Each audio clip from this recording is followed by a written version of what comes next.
So today I want to talk about a topic in our continued series, I think, in the happiness files towards being happier, and that is relationships, but specifically what they call insufficient complementarity. Yeah. I mean, because, and I'll get to that. Oh, by the way, Warren here. By the way, guys, how are you guys doing out there? I mean, we talk a lot about compatibility in relationships, right? Indeed, we do. As a matter of fact, we seek, incorrectly, I found out, that we seek compatibility in our partners in almost everything. Shared values,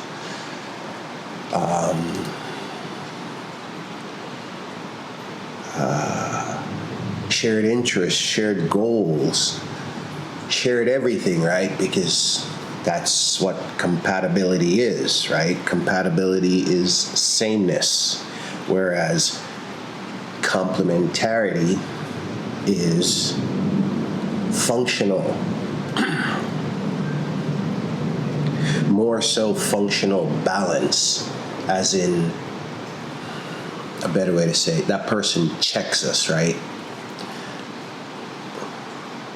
They're not the ones that are going to sit on our right shoulder and say, yeah, everything is peachy. But I mean, yeah, we seek compatibility, vote the same, like the same music, want the same future.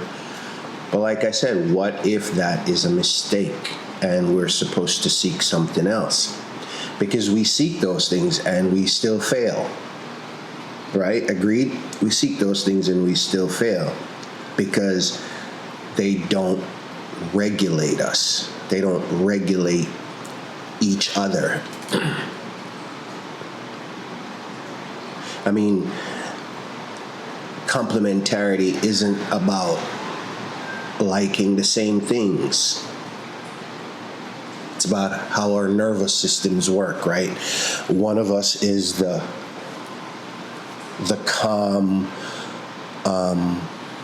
more level-headed one in the relationship, while the other often catastrophize in their heads.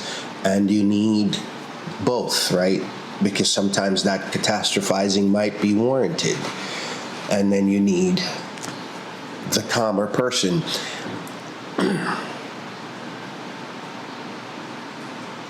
I think that was a good example. And then how your strengths offset weaknesses, right? One is a really analytical person, and let's say one writes really well, right?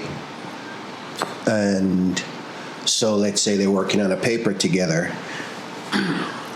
They can juxtapose ideas off each other and come up with a better paper, whereas, yep, that point's right. Yep, you framed it well. Yep, that's how I would have said it too. Just becomes boring after a while. I mean, let's just be honest. That just becomes boring. And if it's about topics that are life-changing, like for those with children, finance, it can become problematic if everything is always agreeable and yes, and no one challenges the validity of what the other is saying. I mean, it can be, and often is.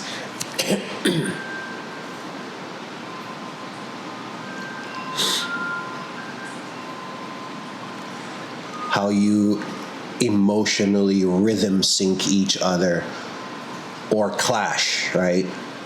Sometimes you can finish your partner's sentences and be inside their heads, and then other times you have absolutely no idea what's going on. They are just off the charts, and you're questioning, do I really know my partner or not? And it's not a problem.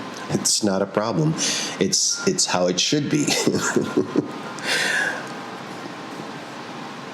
And that's that's the irony with that, because that's what people are afraid of, and so they look for similarities and sameness. They go the opposite way, because they're afraid of that, of challenge, right? Having to address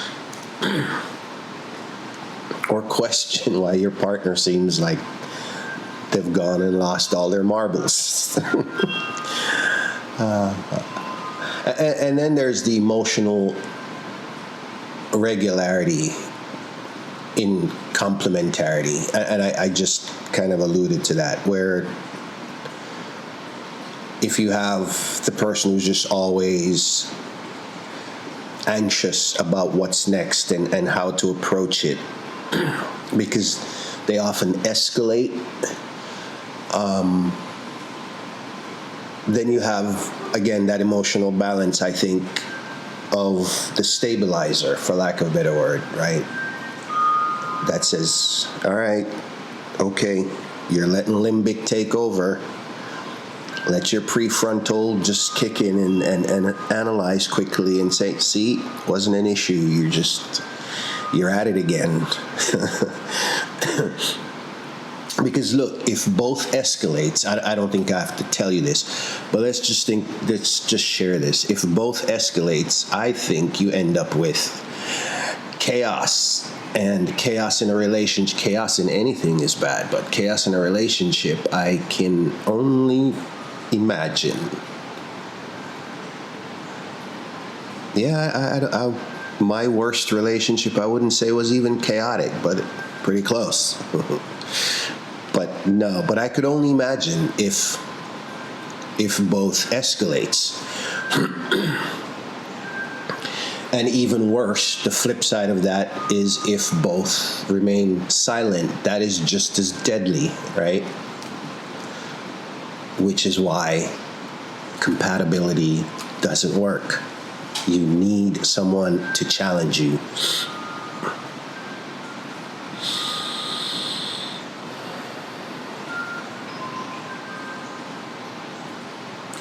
But when one stays grounded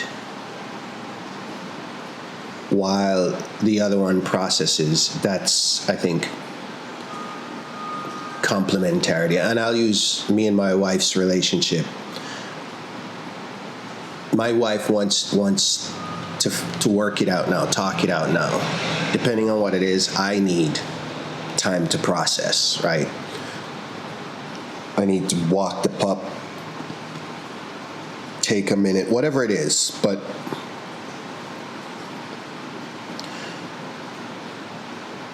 and again, that's one of the things I think people are afraid of is, I don't want to have to deal with that. I want us to be on the same accord. And I started out by saying we've been wrong thinking that we need to seek compatibility, but the science says we need co-regulation, not sameness. We borrow calm from each other, depending on the circumstance.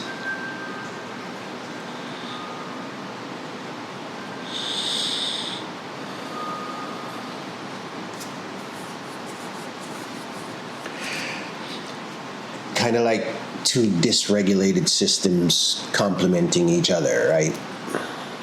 Because I often say that a lot of people go into relationships too, wanting that oneness, right? Forgetting that there are two people with different desires and different wants that aren't outside of the oneness. They're just two individuals that still need individual space. But then when it's time for them to amplify each other, it works. Not sitting on the right shoulder, agreeing with everything. And in relationships like marriage, that sounded weird coming out of my marriage, in relationships, in long-term relationships like marriage. I think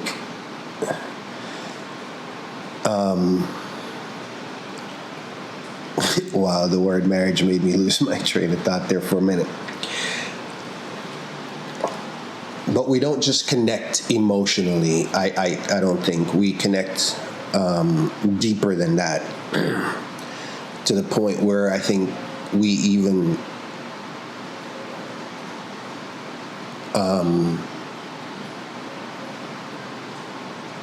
psychologically divide labor. What do I mean by that? Like, cutting the grass just becomes the guy's chore. I don't know, laundry, it becomes the wife's chore. But what if, though, in this instance, what if, because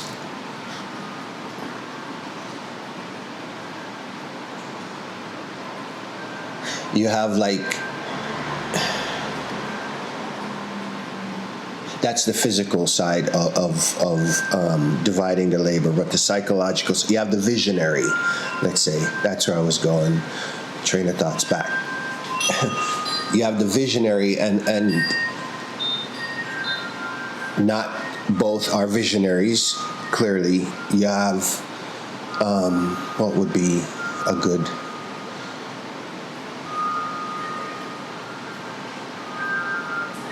the implementer, right? The visionary likes details, analyze, question all the possibilities, contingencies, and then you have the implementer that's just like, that sounds good and looks good left and right, limits, let's do it. And then you said, or you could argue, hey, then Warren, what if both find out that they are compatible with some things? I just thought of that too when I lost my train of thought. But what if someone asks, what if you find that even though you are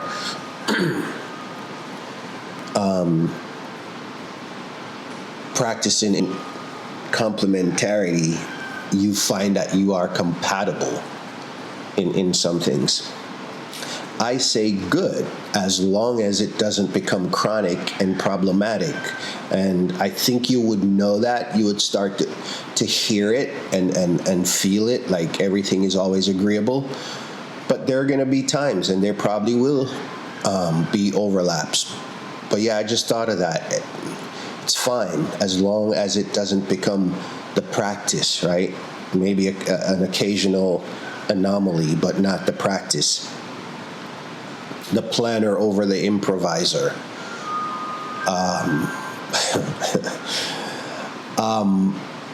Again, people are scared of that, which is why they look for similarities, especially in those things, right, that they hold dear, like ritualistic planning, schedules. And then the other person is just like, you want to do that when? On Saturday? Yeah, I'm open. What time? Whatever.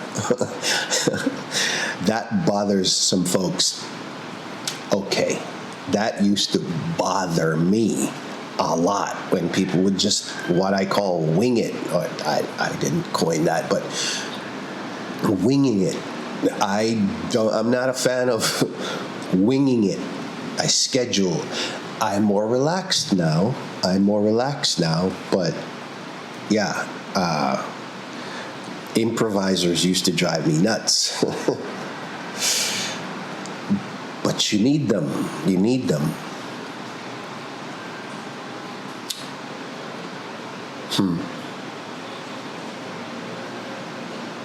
The risk taker over the stabilizer. I talked about stabilizers earlier, but the risk taker, calculated or not, and that doesn't mean that is okay. All right, let me put that disclaimer on.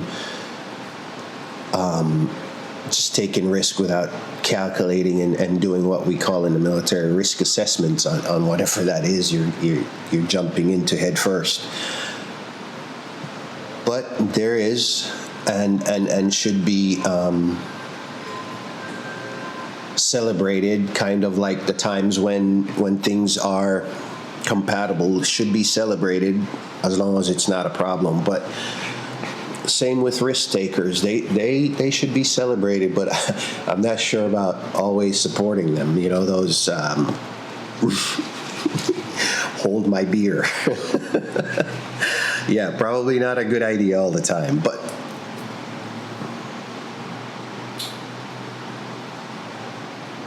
yeah, I said that compatibility is just boring to me. It's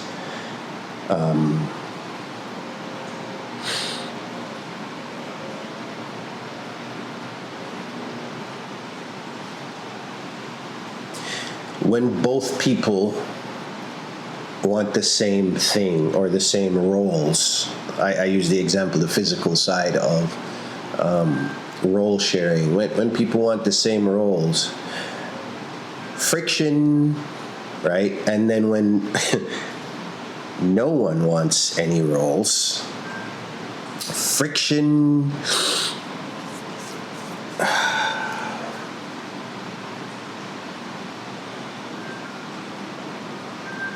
And then our relationships collapse, and we scratch our heads, or even worse, we really get under our skins about what happened. And often it's not even as serious as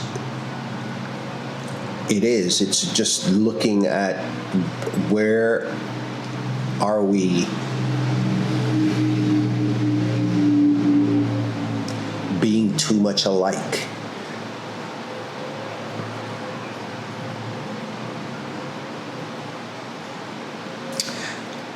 Relationships don't just need love. A lot of people talk about love, and it's important, and they do, but they don't just need love. They need structure and structural support, and I think that's where complementarity trumps compatibility, because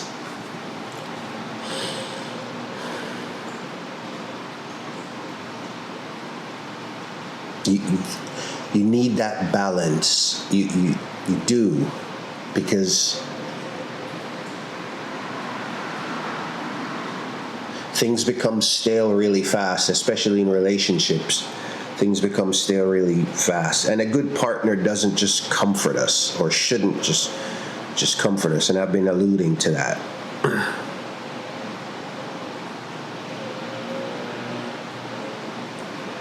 They should stretch us without breaking us. And what's a good example of this one? When I was thinking about the topic earlier, I thought of one, especially where guys are concerned. Okay, your mom is a helicopter mom. You're a mama's boy. All right? You're a mama's boy. But mom's hovering is starting to become a problem in your relationships in a lot of ways. Criticizing things your wife does, to include her cooking, the way she keeps the house, dare I say, if children are involved, how you raise the children. And I now I'm talking, right? Because I'm sure there's someone out there that can relate. But she's been hovering and has been causing issues, and your wife has mentioned it to you, that mom is getting in the way,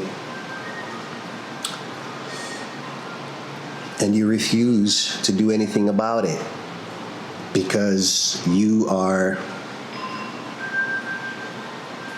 the one who wants comfort, whereas your wife wants growth, and she's not going along with it, and she voiced her opinion, giving you an opportunity to be the first to fix it. She seeks depths in your relationship, and you seek to avoid it because you don't want to upset mommy. Compatibility. What if your wife was just like, oh, I'm going to go along. and she sits there and suffers internally through your hovering mom.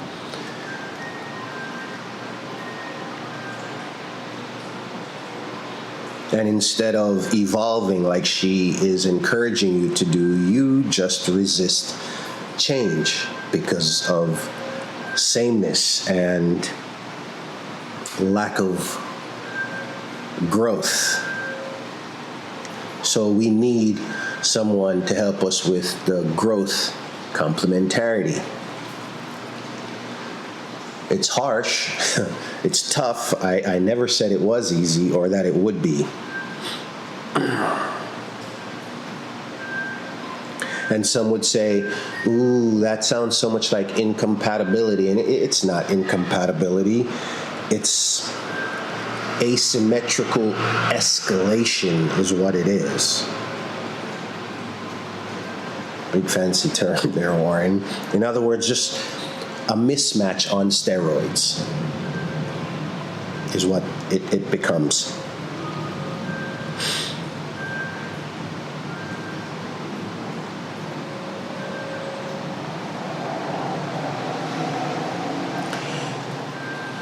But because of our human condition and our egos get in the way and creates that ego trap where sometimes we don't want complementarity. We want somebody who confirms us. And I've been saying that, but then, yeah, the ego wants someone who confirms us. But confirmation is duplication. It's not complementarity. It's duplication. And it feels good until stress hits. And then, like I said earlier, you either have a collapse or you have friction, or both. The friction causes collapse, and that's when you realize that you don't need somebody that mirrors you, and that might come a little too late, but that's when you realize it. You need someone who steadies you, you know?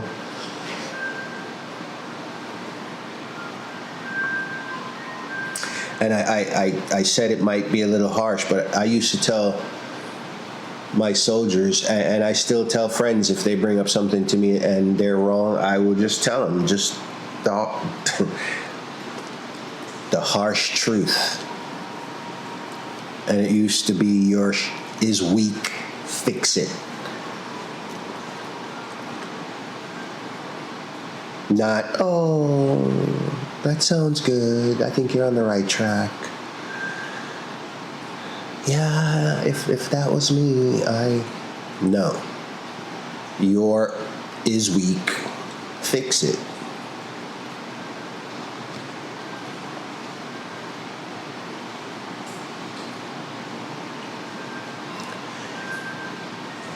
Complementarity, I think, sustains our relationships, whereas compatibility and similarity, like I started out by saying, builds attraction. That's what we go after. I mean, I did it in my younger years and other relationships.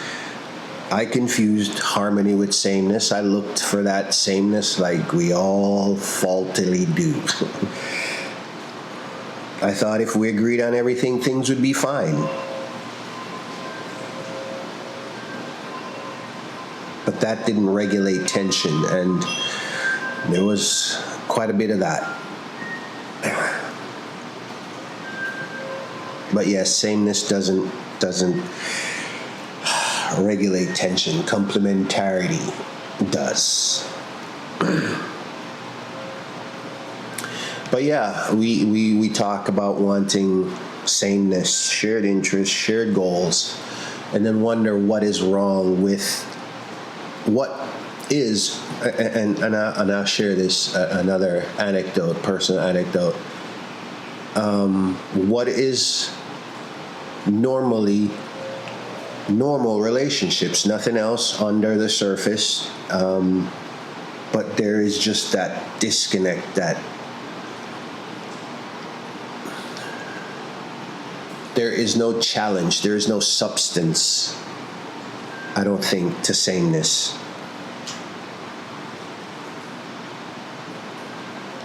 Because similar isn't the same as fitting, right?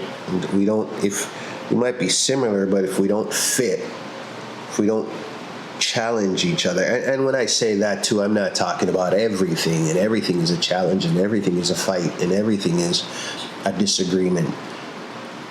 But to not let your partner think that they're on the right path when they're not, because you are emotionally lazy, dare I say.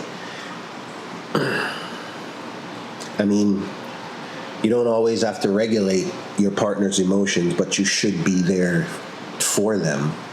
For when they escalate, you are the calm one. Or if you are the escalator, they are the calm one.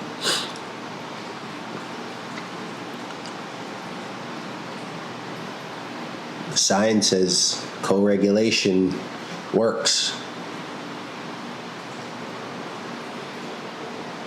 Not sameness. All right? But again, if there's sameness in some things, celebrate it as long as it doesn't become the problem. But I was just throwing that around the other day. I read it somewhere, and I was like,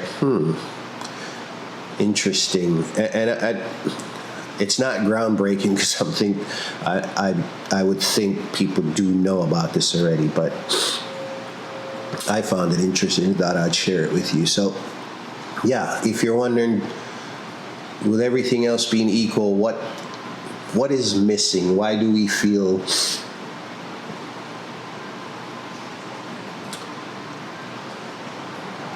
a little too plain? Maybe there is just something missing, and that something might be insufficient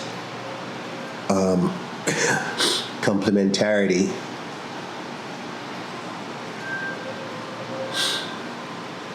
Functional balance. Someone that balances you by challenging you. But I think that's all I wanted to talk about. So on to our next conversation. You be good out there. And I'd love to hear your comments, by the way. So drop me a note, and we can keep the conversation going. But until our next conversation, be good out there. Take care of yourselves and each other, and we'll talk again soon. I'll see you.